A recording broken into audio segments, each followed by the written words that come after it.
In 2018, Vietnam and France celebrate the 45th anniversary of establishing diplomatic relations and 5 years of establishing strategic partnership. Over the years, the relationship between Vietnam and France has been increasingly deepened in the fields of economics, culture, and society. Cooperation in the field of science is a pillar which is entrusted by both countries. Dưới góc độ là cái hoạt động giữa các nhà khoa học Pháp và các nhà khoa học Việt Nam thì tôi thấy nó tuyệt vời. Thực ra mà nói đấy là nó có cả một cái quá trình mấy chục năm cơ. Thì hiện nay chúng tôi vẫn đang sát cánh phấn đấu để đưa những cái thành tựu khoa học ở trên thế giới và đặc biệt là những thành tựu khoa học ở bên Pháp đó đưa vào ứng dụng trong cái điều kiện ở Việt Nam.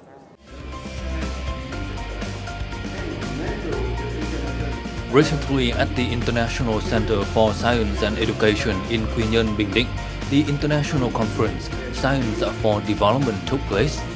This conference was a continuation and opening of cooperation activities between Vietnamese scientists and international scientists, especially French scientists. The conference Science for Development was conducted within the framework of the 14 Welcome to the Vietnam program.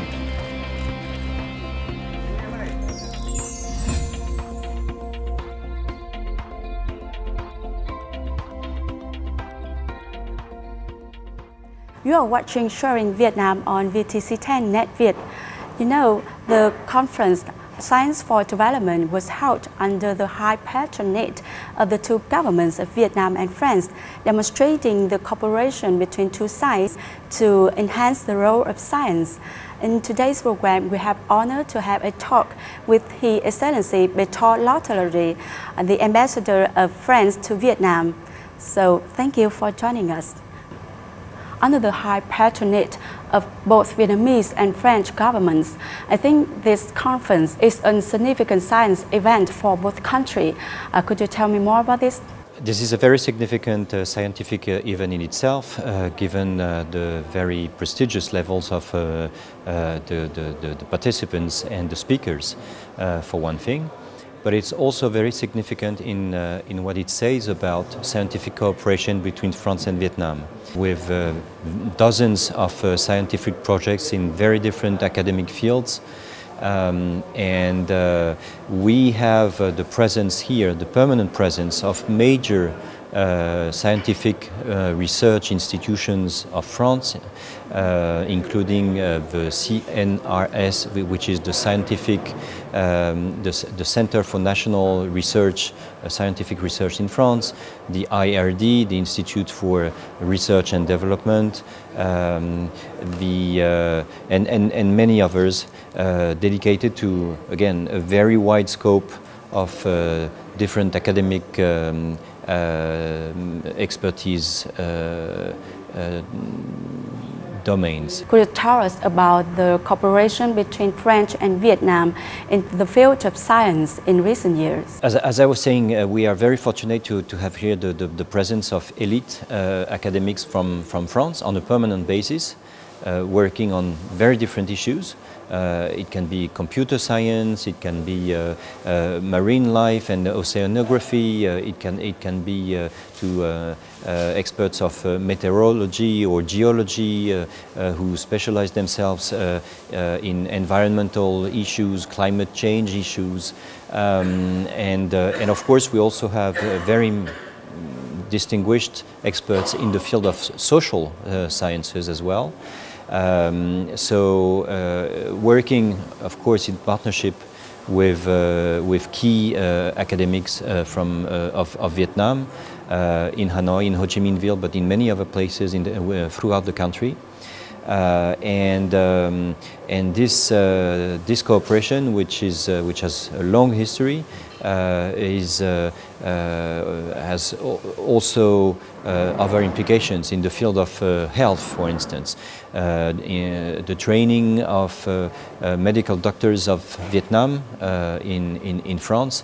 Over 3,000 medical doctors of Vietnam were trained in France over the past 25 years. So again, scientific cooperation is key in the relationship between the two countries. And this very center here is a wonderful place to highlight this cooperation. This also gives me an opportunity to pay tribute to the role of Professor Chan Tan Van and Professor Lê Kinh Ngọc when it comes to this scientific cooperation between the two countries. The Concours to Vietnam Scientific Organization was established in 1993 in Vietnam by Professor Jean Trần Thanh Vân, and this organization has been supported by both government, French and Vietnam.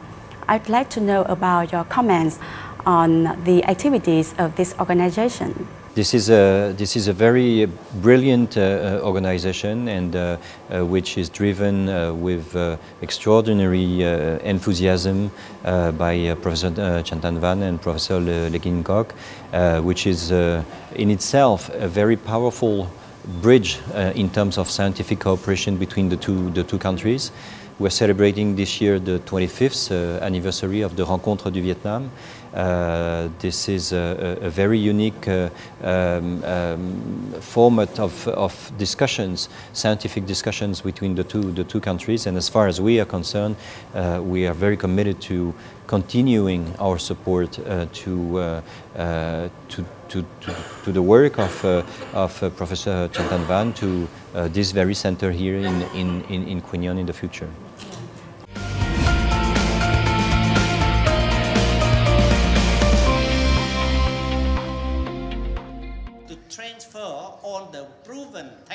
The Science for Development Conference brought together 150 scientists from more than 40 countries and territories around the world, including 2 Nobel laureates. The conference helped establish a bridge between international and Vietnamese politicians, scientists, diplomats, international organizations, economists, and policymakers.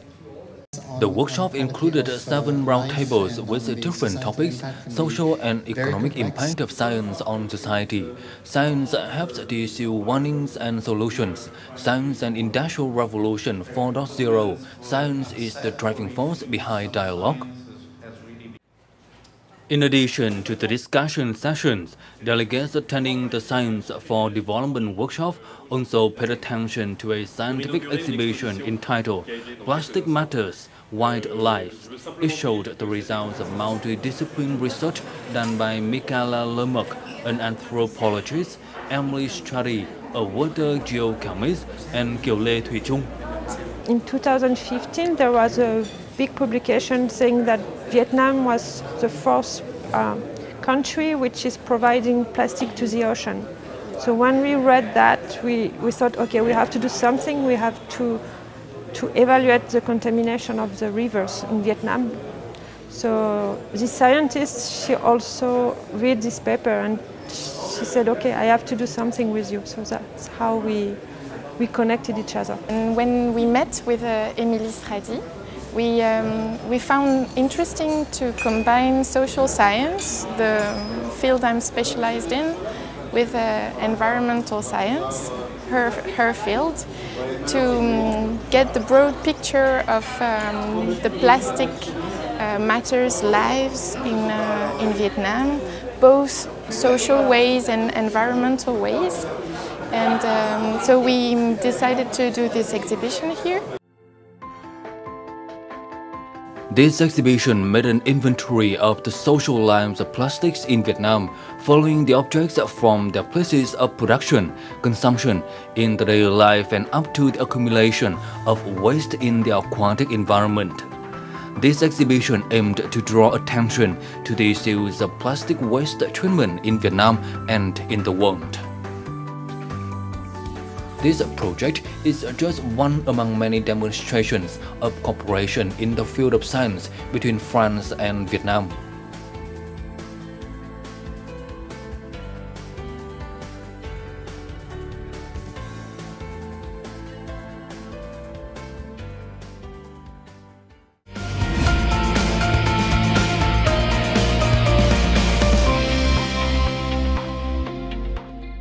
In your opinion, what is the role of science in the socio-economic development of its countries nowadays? This is very major.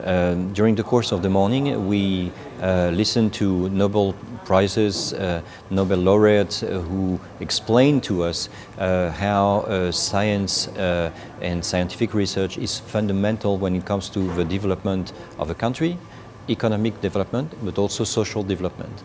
And one message that I got very clear from what we heard this morning is that the more one country invests in science and scientific research, the better it will fare in the years to come. So science and education is really the key of success.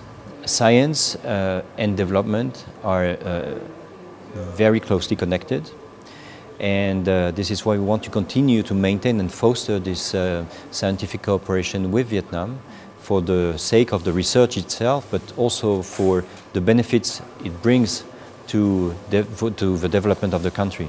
I think that what we are doing together, the two countries, goes in the right direction, focusing on scientific cooperation, focusing on university exchanges also, is very key, not only for the future of the relation, but also I would suppose for the future of both Vietnam and France, as we know on both sides how critical it is to maintain a very high level of academic exchanges. This is the way to build an even brighter future in both countries.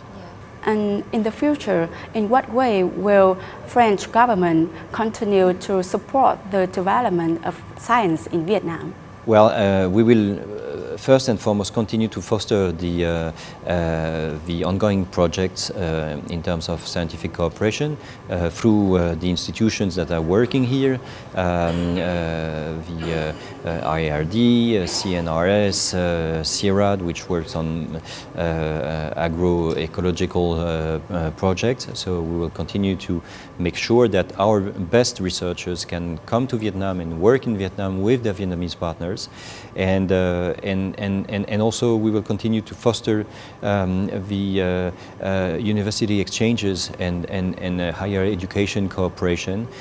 This is critical to us to welcome even more Vietnamese students that we have today.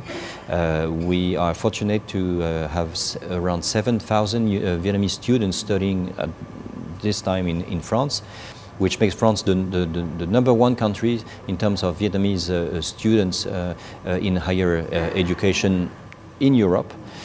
So this is already very good, but we want to do even better, and so we hope to attract even more bright young men and young ladies from Vietnam in our universities, which gives me an opportunity to say also that nowadays, even for non-French speakers, the opportunities to study in French universities are very numerous, because every single university in France now proposes both curricula in French but also in English. So, speaking French prior to a departure for France for studying is not